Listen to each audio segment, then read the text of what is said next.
नमस्कार, माझ्या यूट्यूब चॅनलवर तुमचं सगळ्यांचं मनपूर्वक स्वागत. तर आज आपण बघणार आहोत सोया डाळ.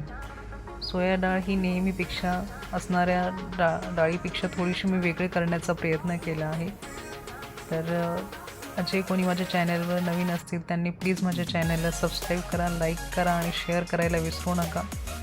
तर ही डाळ हाय प्रोटीन बेस आहे. जे कोणी शाकाहारी असतील त्यांना हा चांगला एक ऑप्शन आहे प्रोटीन घेण्यासाठी.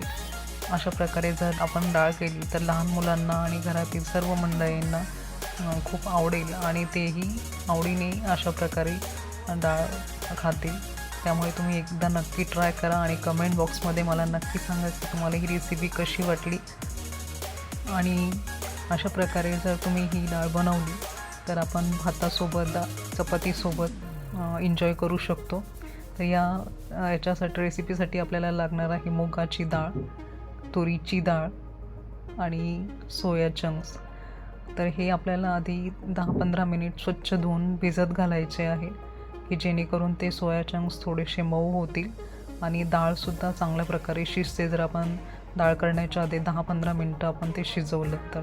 आता इथे मी सोया चंक्ससाठी लागणारं काही साहित्य काढून घेतले आहे. लाल तिखट घेतलं आहे, त्यानंतर कसुरी मेथी घेतली होती, नंतर सांबार मसाला घेतला आहे, चवीनुसार मीठ घेतलं आहे, नंतर मग हळद आणि हिंग काढलं आहे. असं सगळं प्रकारचं सामान मी काढून ठेवलं आहे फोडणीसाठी लागणारं.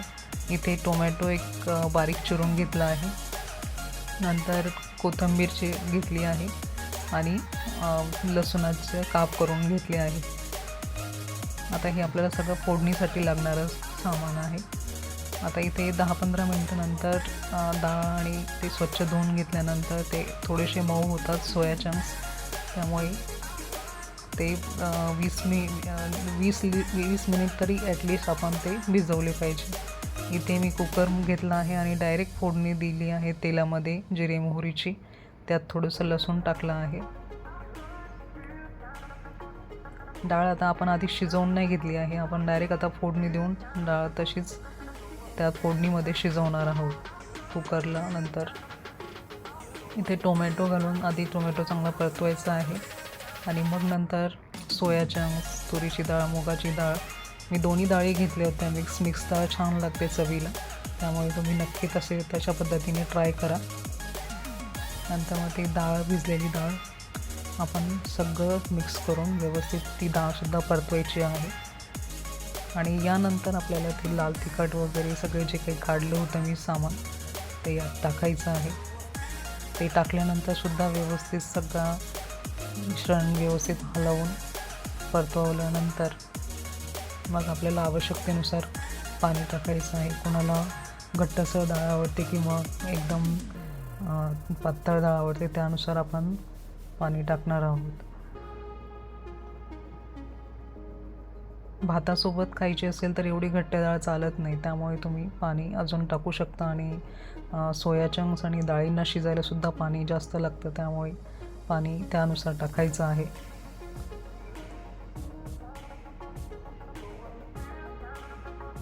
ही अशी डाळ भरपूर प्रमाणात प्रोटीन बेस आहे, त्यामुळे तुम्ही नक्की ट्राय करा